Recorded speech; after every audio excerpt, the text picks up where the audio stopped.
اس کے جسم میں کمزوریاں ہیں پیدائشی طور پر، تجھے ہمیشہ اس کا دکھ ستاتا ہے، کاش وہ بچی صحیح ہو جائے۔ حبیب امنی نے کہا بالکل میرے دل کی بات آپ نے بتائی، اور کلمہ طیبہ پڑھا۔ کلمہ طیبہ نہیں پڑھا، کہا کہ میں آپ کو پھر سے ملاقات کرتا ہوں، پھر سے ملاقات کرتا ہوں۔ ابو جہل بہت بہکانے کی کوشش کرتا رہا۔ حبیب جو ہے یمن کے سفر پر چلا گیا، واپس گیا، اسی شش و پنج میں تھا کہ آخر کوئی شخص میرے گھر کی بات کیسے بتا سکتا ہے؟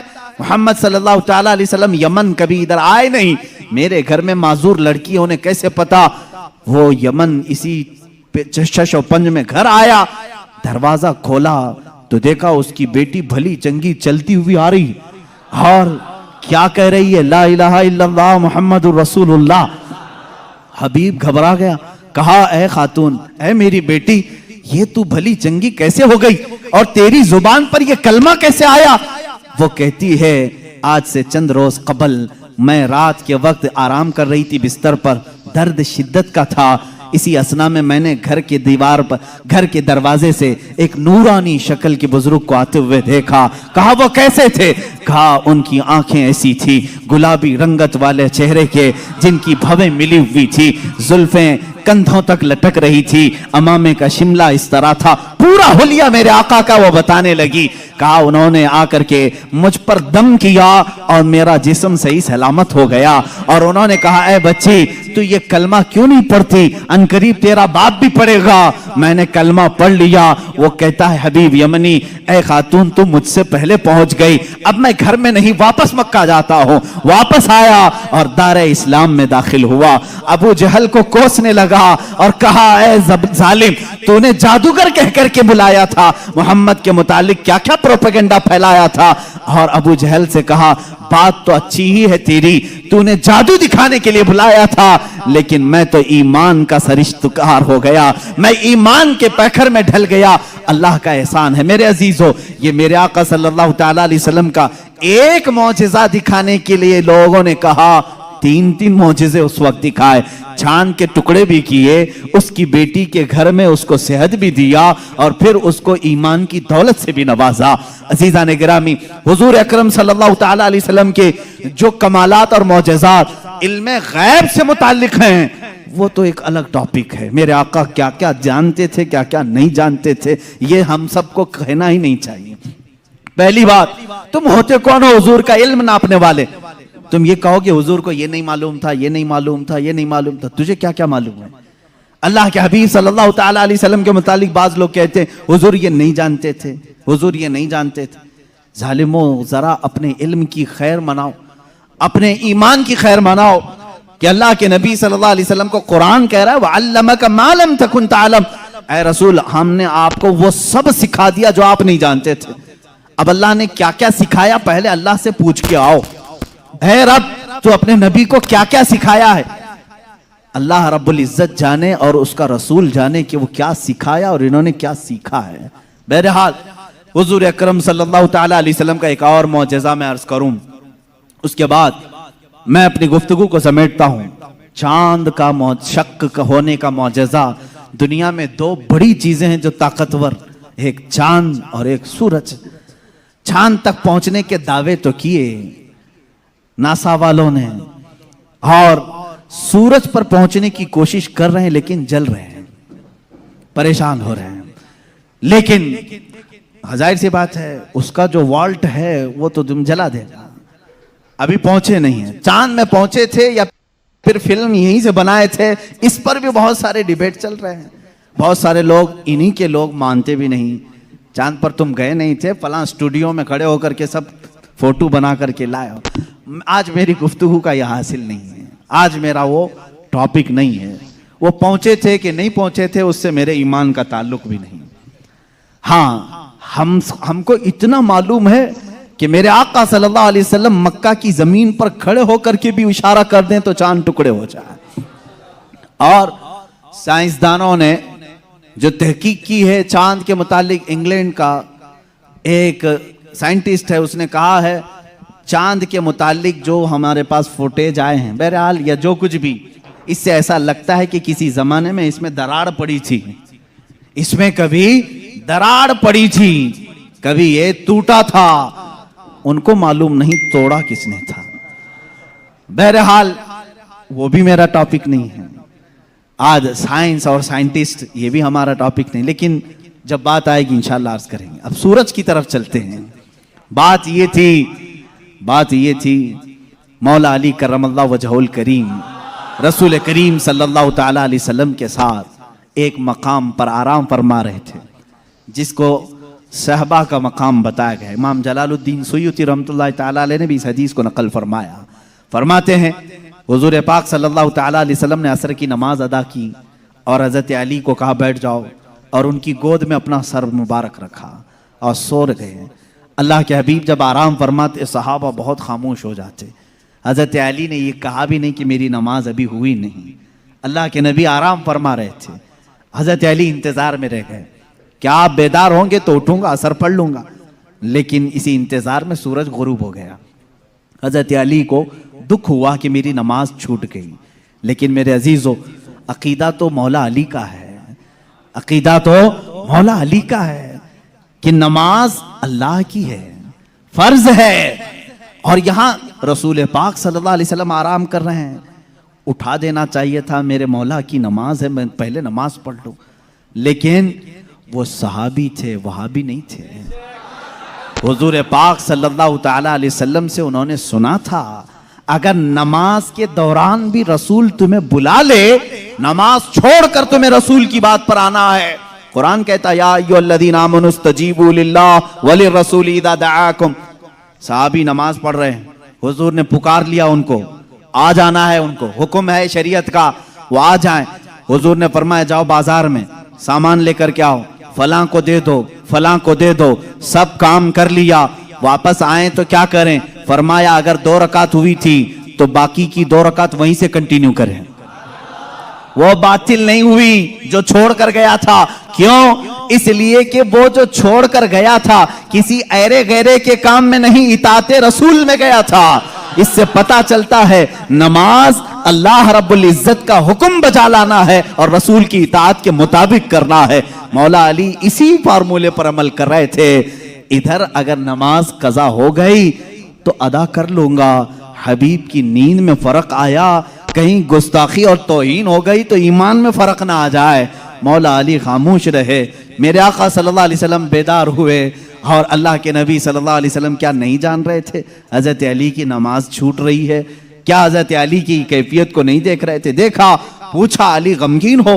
کہا ہاں، اثر نہیں پڑی۔ اللہ کے نبی صلی اللہ علیہ وسلم نے پوری کائنات کو یہ درس دیا ہے اس دن، صرف مولا علی کے لیے نہیں، پوری کائنات کے لیے، کہ جو محبت مصطفیٰ میں چیزیں فنا ہوتی ہیں اللہ تبارک و تعالی زندگی میں اسے سورج بھی پلٹا کر کے ادا کر دیتا ہے۔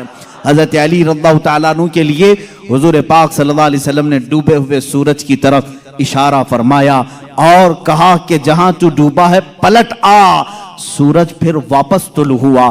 حضرت ام سلمہ رضی اللہ تعالیٰ عنہ حضور کی زوجہ ہیں، فرماتی ہیں ہم نے پہلی مرتبہ سورج کو پچھم سے پھر سے نکلتے ہوئے دیکھا، تھوڑی دیر کے لیے، ایسا نہیں کہ پورا نکلا، عصر کے مقام پر جو پیلا سورج ہوتا ہے وہیں تک آیا۔ حضرت علی کرم اللہ وجہ الکریم نے نماز ادا کی، سورج پھر واپس پھر غروب ہوا، اتنی ہی دیر کے لیے آیا پھر پلٹ گیا۔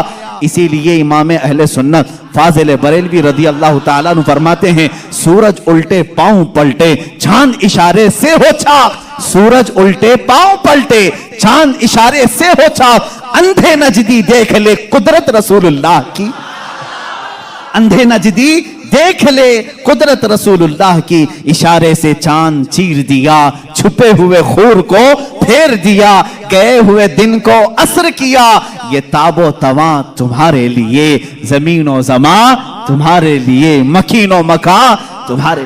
رسول کریم صلی اللہ تعالیٰ علیہ وسلم کے معجزات، سورج کا پلٹانا یہ میرے آقا کے عظیم معجزات میں سے ہے، عظیم معجزات میں سے۔ کس کے لیے پلٹایا گیا؟ مولا علی کرم اللہ وجہ الکریم کے لیے۔ عزیزان گرامی، تاریخ میں، اب معجزات کی تاریخ میں بہت ساری چیزیں موجود ہیں، یہاں تک کہ مردوں کو زندہ کرنے والا جو معجزہ ہے، میں نے وہ بچوں کے متعلق بتایا۔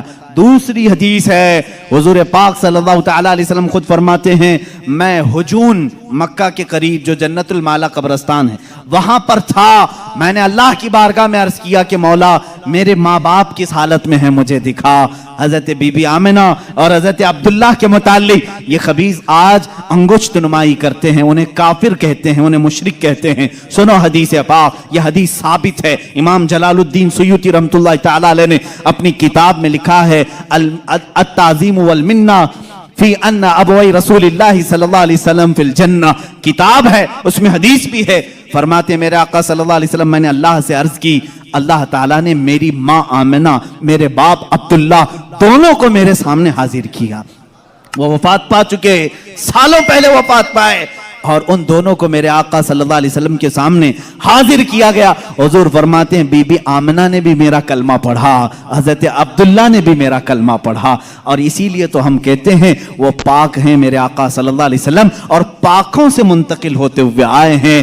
حضور اکرم صلی اللہ تعالیٰ علیہ وسلم کے متعلق جو یہ عقیدہ رکھے گا کہ ان کے آبا و اجداد کافر تھے, تو میں سمجھتا ہوں دنیا میں اس سے بڑا بدبخت کون ہے, اس سے بڑا ایسا حرمہ نصیب جو حضور پاک کے آبا و اجداد پر طعنہ زنی کرتا ہے. عزیزان گرامی, ہمیں تو بریلی کے امام نے یوں کہا ہے, تیری نسل پاک میں ہے بچہ بچہ نور کا, تو ہے عین نور, تیرا سب گھرانہ نور کا. حضور سے لے کر آدم علیہ السلام تک کا جو گھرانہ ہے وہ سب گھرانہ نور کا ہے, اور نور کفر میں نہیں جا سکتا.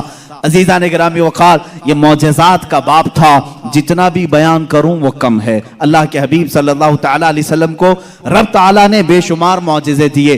آخری بات جو شروع میں نے کہا تھا, اور معجزے اس مقام کے لوگوں نے دیکھا, اس زمانے کے لوگوں نے دیکھا.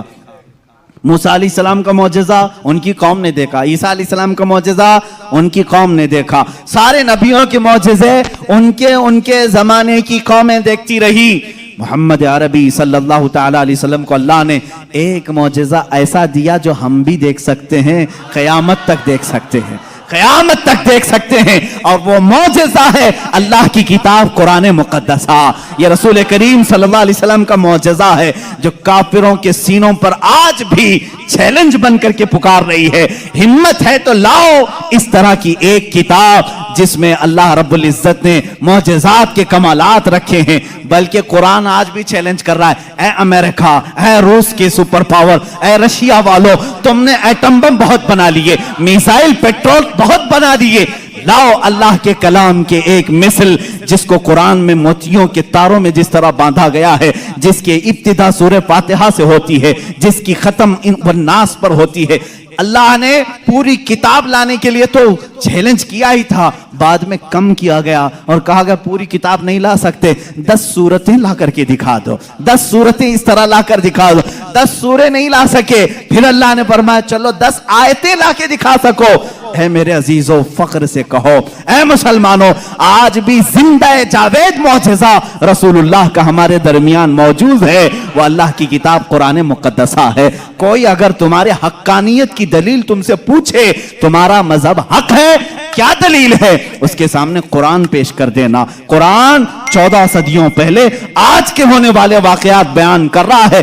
تیرے بھی پاس اس کا کوئی جواب ہے تو لا کر کے دکھا دے, اس لیے کہ رسول اللہ کا معجزہ ہے. دوسرا میری طرف سے چیلنج ہے, سارے کمپیوٹر, سارے ویب, جتنے بھی انٹرنیٹ کی دنیا ہے, سارے ہیکر جو اس زمانے میں بڑی بڑی بینکوں کو ہیک کرتے ہیں, سب سے میرا چیلنج ہے, آؤ اللہ کی کتاب قرآن مقدسہ کو ہیک کر کے دکھاؤ, اور ایک آیت ہیک کر کے دکھاؤ, میں مان لوں گا. ایک زبر ہیک کر کے دکھاؤ, نہیں کر سکو گے.